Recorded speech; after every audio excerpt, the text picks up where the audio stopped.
મને કોઈ કિડનેપ કરી લે તો તમને કેટલો અફસોસ થાય? તો કિડનેપ કરવા વાળાને અફસોસ ના થાય?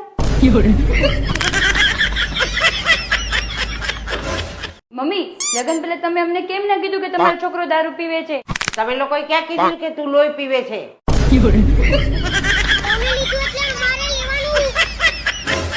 તું જાને યાર મગજ ના ખરાબ કર તે મારા મગજ નું દહીં કરીને હું તમારાથી કંટાળી ગઈ છું. વધારે બોલશો ને તમે બાજવાનું બંધ કરો, કઈક એવું કામ કરો કે કોઈને તકલીફ ના પડે. Good night.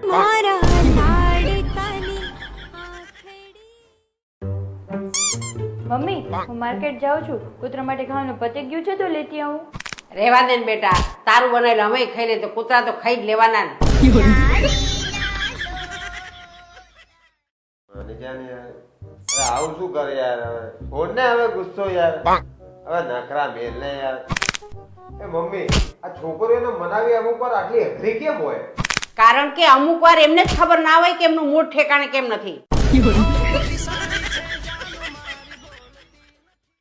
3 વાગી ગયા, હજી તમે ગયા નથી. મમ્મી, આમને કંઈક સમજાવો. બધે મોડા જ હોય છે, ઓફિસમાં મોડા, પિક્ચર જોવા મોડા. અને મને યાદ છે કે લગ્નમાં મોડા જ આવ્યા હતા.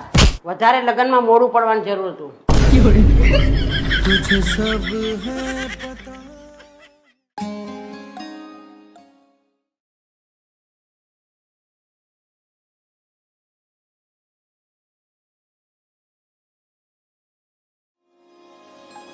બોલ ને શું કામ હતું કઈ કામ નહીં, આ તો આંગળીની તાકાત જોતી હતી.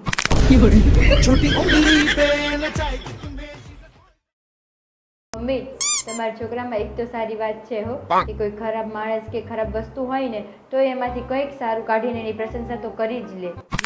એટલે તું ના હોય ત્યારે તારા બહુ વખાણ કરે છે.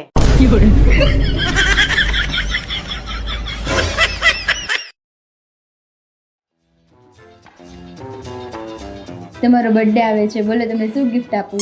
અલા કશું ગિફ્ટ નહીં જોતું બાપા થોડી ઇજ્જત આપ થોડું માનપાન આપ હરખું ખાવાનું પીવાનું આપ અને કકરાટ ના કરના તો ઘણું થઈ ગયું મારે ના હો, હું તો ગિફ્ટ જ આપીશ.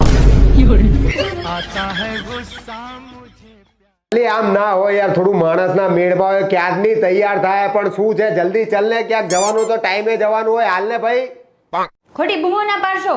1 કલાકથી કહું છું કે 5 મિનિટમાં આવું, ખબર નહીં પડતી તમને?